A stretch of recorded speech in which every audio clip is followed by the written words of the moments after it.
Hello guys, welcome back to my YouTube channel Standard Classes. So today I'm going to continue chapter 4 planning class 12 business studies, and in this video we will be completing the chapter planning बिल्कुल अच्छे से previous video में आपके साथ already almost 80% of the chapter discuss कर चुकी हूँ with proper notes and with proper strong conceptual understanding, as my work is to work on your concepts. So before starting the video, please do subscribe Standard Classes for more latest videos, and अगर कुछ भी doubt हो please comment करके मुझसे पूछो. Be interactive, I will love to interact with you guys. So without wasting time let's get started with chapter 4 planning. ठीक है, so in this video we will be starting about the plans. अभी तक हमने पढ़ा कि planning क्यों जरूरी है, क्या है, कैसे करना है, होता क्या है, ये सब पढ़ा. अब हम पढ़ेंगे किस किस तरह के प्लान्स होते हैं, किस किस तरह के हम प्लान्स क्रिएट कर सकते हैं. तो दो टाइप के प्लान्स होते हैं गाइस. एक प्लान्स, एक होता है सिंगल यूज प्लान, फिर एक होता है आपका स्टैंडिंग प्लान. नाम से ही पता चल रहा है सिंगल यूज प्लान, वो प्लान जिसको आप सिर्फ एक बार यूज कर सकते हो, वो प्लान जिसको आप सिर्फ एक बार इंप्लीमेंट कर सकते हो. उन प्लान्स को बोलते हैं हम सिंगल यूज प्लान्स. एक बार यूज करो और खत्म, बस. उसके बाद आप इनको यूज या फिर इनको इंप्लीमेंट नहीं कर सकते. वन टाइम यूज प्लान्स एक तरीके से, समझ रहे हो.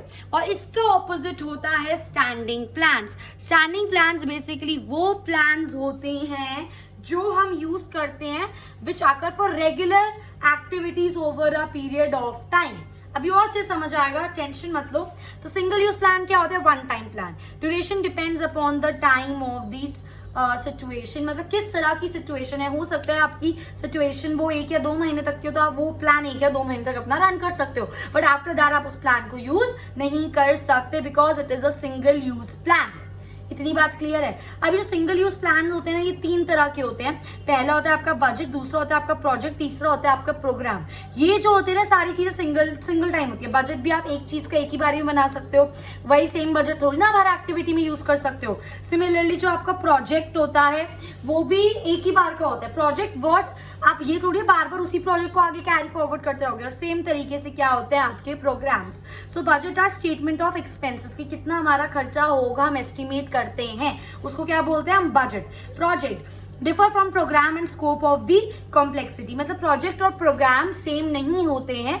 प्रोग्राम आर बेसिकली हमारे स्टेप्स, कि हम क्या क्या प्रोसीजर फॉलो करने वाले हैं. ठीक है, स्टेप्स या प्रोसीजर. और प्रोजेक्ट क्या होता है? ऑलमोस्ट सेम होता है पर एग्जैक्टली सेम नहीं होता. प्रोजेक्ट आर बिट कॉम्प्लेक्स और projects are bit broad as compare to the program. So I hope guys ये चीज आपको बिल्कुल अच्छे से क्लियर है. इसके बाद आता है हमारा standing plans. Plans used for activity that occurs regularly. वो एक्टिविटी जो आपको पता है रेगुलरली आने वाली है या रेगुलरली फ्यूचर में होगी. तो हर बार एक प्लान बनाने से अच्छा आप एक ही प्लान बना लेते हो उस एक्टिविटी के लिए, क्योंकि वो सेम एक्टिविटी बार बार हो रही है. तो उनको बोलते हैं हम स्टैंडिंग प्लान्स. स्टैंडिंग प्लान्स किस चीज में हेल्प करते हैं? It enhances the efficiency in routine decision making. आप एक अच्छा सा अगर इफेक्टिव स्टैंडिंग प्लान बना लो रेगुलर अकरिंग एक्टिविटीज के लिए, बात समझ रहे हो, तो आपकी जो रूटीन डेली रूटीन पे आपको डिसीजंस लेने पड़ते हैं, तो डेफिनेटली वो उसके अंदर आपको हेल्प करते हैं. एंड इनका क्या होता है, एक बार आपने स्टैंडिंग प्लान्स को डेवलप कर लिया, अब आप बार बार डेवलप नहीं करोगे, पर इनको आप बार बार मॉडिफाई कर सकते हो, चेंज कर सकते हो according to the requirement of the situation. I hope guys ये चीज आपको बिल्कुल अच्छे से क्लियर है. तो हमारे जो स्टैंडिंग प्लान्स होते हैं वो 4 तरीके के होते हैं. Policy, procedure, methods and rule. मैंने यहाँ पर इनको एक्सप्लेन नहीं करा है क्योंकि अभी आगे एंड वीडियो में मैं आपको यही सब डिटेल में पढ़ाने वाली हूँ. तो अभी तक हमने पढ़ा प्लान्स 2 तरह के होते हैं, single use plan and standing plans. तो आप सिंगल यूज प्लान के क्या क्या टाइप्स होते हैं? सिंगल यूज प्लान के टाइप्स होते हैं गाइज बजट, ठीक है, आपका प्रोग्राम, पर इसके अंदर प्रोजेक्ट नहीं मेंशन्ड है. ठीक है, उसके बाद आपके स्टैंडिंग प्लान्स क्या क्या होते हैं? ठीक है, स्ट्रैटेजी इज योर स्ट्रैटेजी नहीं, policy is your standing plan, procedure is your standing plan, method is your standing plan and rule is your standing plan. ठीक है, अब इन चीजों को हम डिटेल में पढ़ेंगे. उससे भी पहले 2 टाइप ऑफ प्लान्स उन्होंने और हमारे साथ डिस्कस करे हैं. फर्स्ट होता है ऑब्जेक्टिव, दूसरा होता है स्ट्रैटेजी. अब बिल्कुल ध्यान से पढ़ना क्योंकि बच्चों को ना इस चीज में कंफ्यूजन रहती है, पर मैं शर्त लगा रही हूँ till the end of the video ये चीजें आपको बिल्कुल ऐसे टिप्स पर क्लियर होंगी. ठीक है, बस मेरी बात है ध्यान से सुनते रहना, इधर उधर ध्यान मत देना, सारा ध्यान इस पर 100%। सिर्फ और सिर्फ 10 मिनट्स की बात है। अगर ये कॉन्सेप्ट क्लियर नहीं कराना फिर मुझे कमेंट करके बताना, ठीक है, कि आपको ये चीज नहीं समझ आई है। ओके, सबसे पहला प्लान होता है ऑब्जेक्टिव।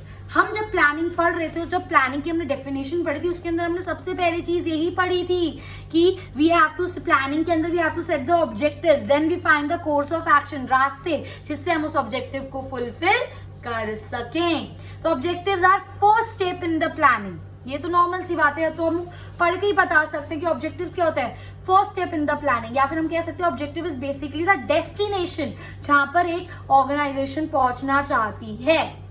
आ रही है मेरी बात समझ? So they are defined as the ends which manager wants to achieve. एक एंड, एक डेस्टिनेशन जहां पे मैनेजर या ऑर्गेनाइजेशन पहुंचना चाहते हैं। इसलिए हम पहले बार बार आपको बोलते आ रहे हैं कि ऑब्जेक्टिव आपके प्लानिंग को गाइड करता है।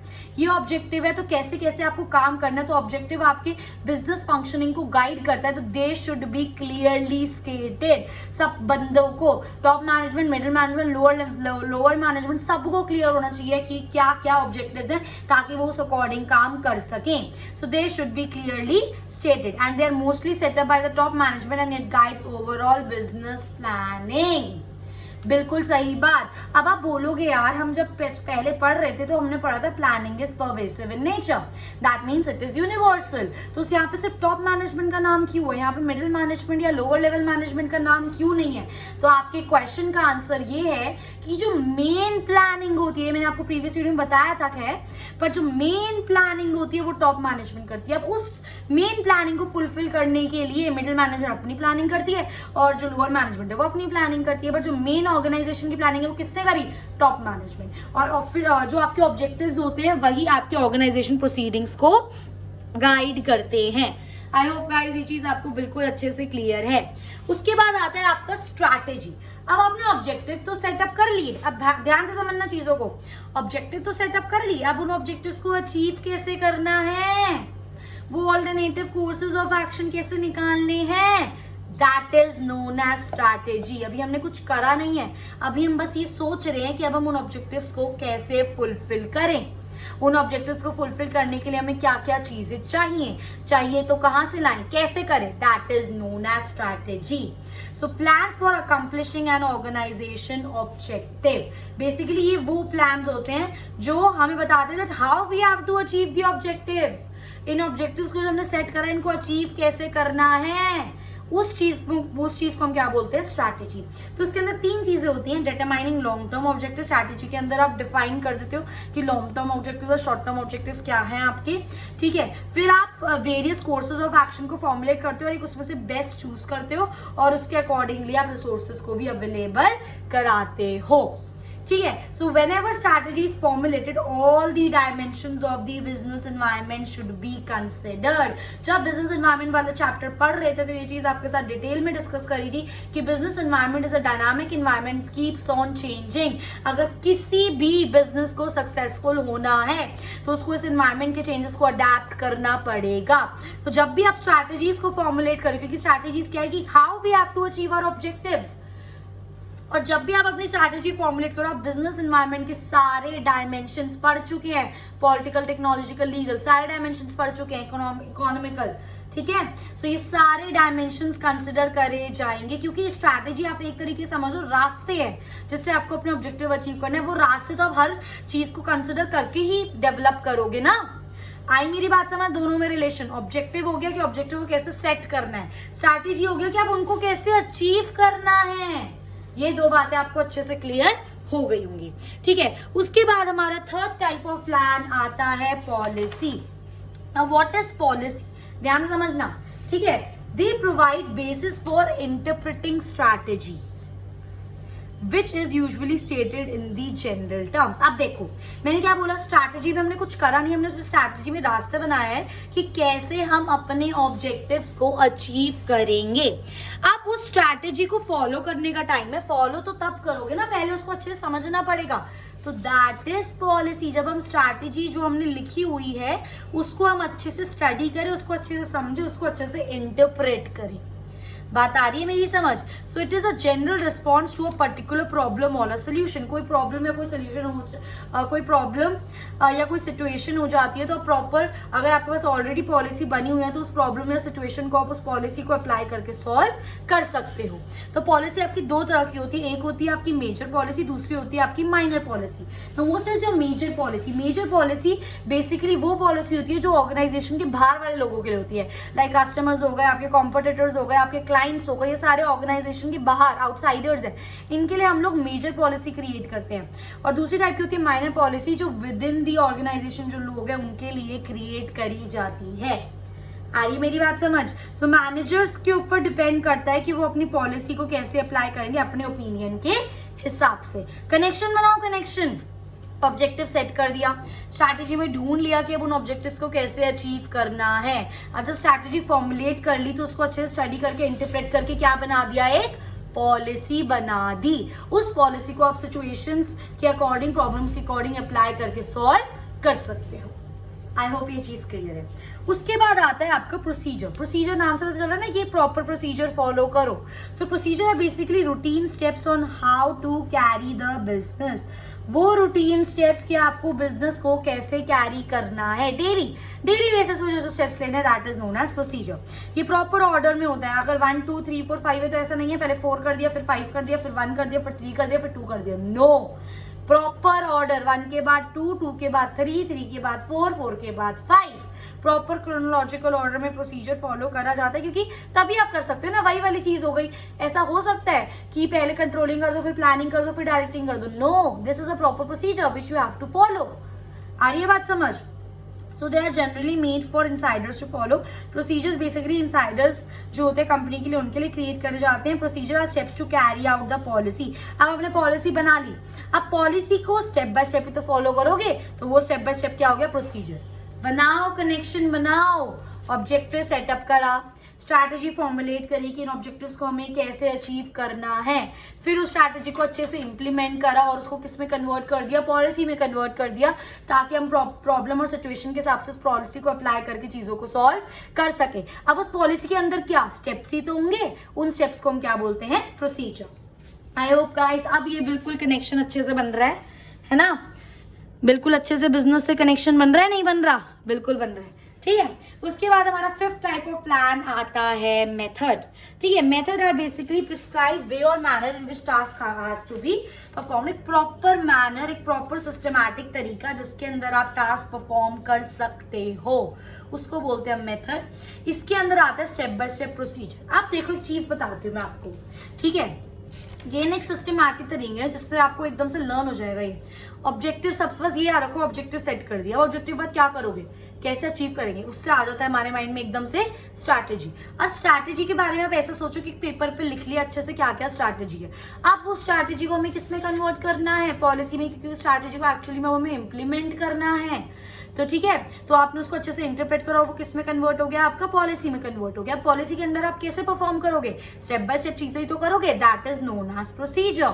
ठीक है, अब मेथड भी एक तरीके से क्या होता है, एक टास्क जो आपको एक प्रिस्क्राइब तरीके से करना है। अब ये तो है नहीं कि एक ऑर्गेनाइजेशन में एक ही प्रोसीजर होगा, बहुत सारे डिफरेंट चीजों के प्रोसीजर हो सकते हैं। So different steps of procedure is known as method. अगर आप इसको एक सिस्टमैटिक ऑर्डर में करो तो ऐसे लर्न है ये, objective, strategy, policy, step by step procedures और डिफरेंट प्रोसीजर के steps is known as method. Proper method, अगर आप एक ऑर्गेनाइजेशन में कोई भी पर्टिकुलर चीज को अचीव करने के लिए एक प्रॉपर मेथड ऑप्ट करोगे तो उससे आपका टाइम भी बचेगा, पैसे भी बचेंगे और एफर्ट्स भी बचेंगे 110%। आई मेरी बात समझ?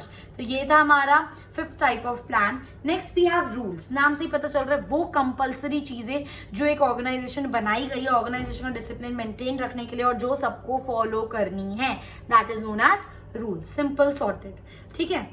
So they are compulsory to follow, there is no as such flexibility, आप उसको चेंज नहीं कर सकते हो। और रूल सबसे सिंपलेस्ट प्लान होता है, क्यों? क्योंकि वो लिखा है और वो आपको फॉलो करना है, दैट्स इट, सिंपल।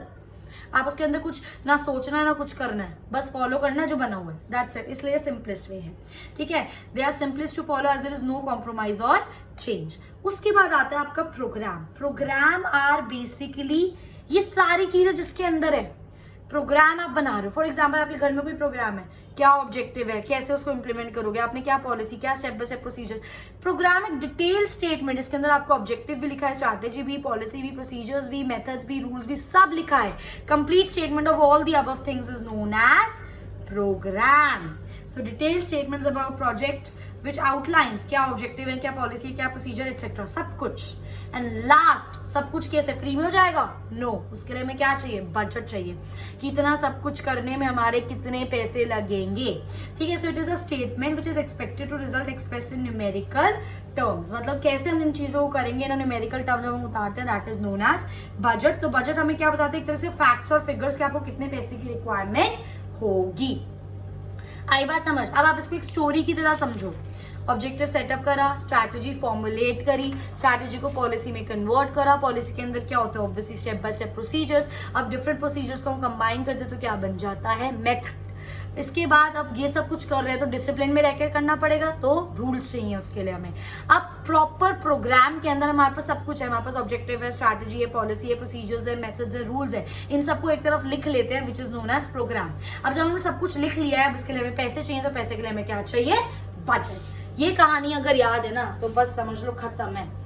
आई मेरी बात समझ. So with this video I have completed chapter 4 planning of class 12 business studies with proper notes.